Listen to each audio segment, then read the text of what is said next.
And now I'm going to introduce Phoebe from Lincoln School, who represents another realm of youth here in Rhode Island.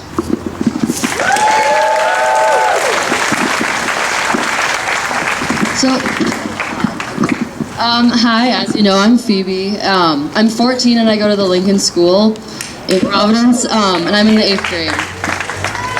This is my home and I will not let it be left behind. I want Rhode Island to be a place of leaders, a place where we don't wait until Massachusetts does something to finally pass a bill. We have made so much progress on climate change here and we cannot stop. I want Rhode Island to be a place of leaders. As people, we have the duty to make this world livable for everyone. For people in developing countries who are seeing the terrifying effects of climate change right now. Droughts that cost people their children's lives and well-being. It's easy for us just to lay back and not take action because we don't feel the immediate effects. But we do. The number of hot days in summer here in Rhode Island has increased, which is a problem because when it gets over 80 degrees on the heat index, more people are admitted to the emergency room with asthma attacks and other health problems. We experience extreme weather, like the flooding we saw in March 2010. The tide gauge in Newport shows that the sea level has risen 10 inches since they started recording it in 1930s. Rhode Island is changing, and we have the duty to make the world livable for everyone.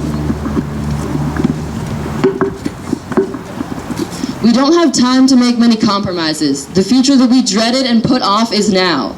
I could say that I'm scared for my future or my generation's future, but with the effects that we have all seen, I fear for everyone's future. Right now, there's tons of data showing increasing temperatures around the globe and rising CO2 levels. These are the things that we can all agree are real and happening. But it's hard not to feel helpless when we have an administration in Washington that includes a lot of climate change deniers. People denying all of this data and our own senses that tell us that climate change is real, that it's caused by fossil fuels, that the risks are huge, and that we need to take action. We need to take back our voice and use it. This is our city, and these are our streets. We must do everything in our power to save our home. And that's where I get to my point, showing up. We need to show up to events, marches, rallies like this one. We need to post things on social media about climate change. Don't just like something, share it. Make sure other people see it. Show up and talk to senators, write letters to them and the governor.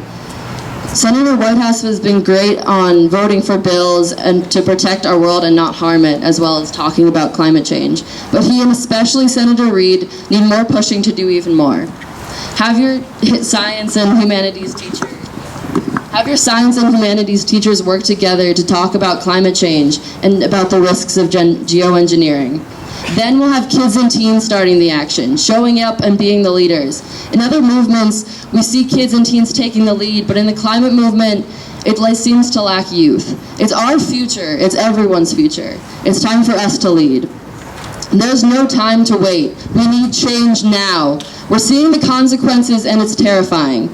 Show up and demand change, demand progress. We can't let what we have accomplished go down the drain with Trump's toupee. Thank you.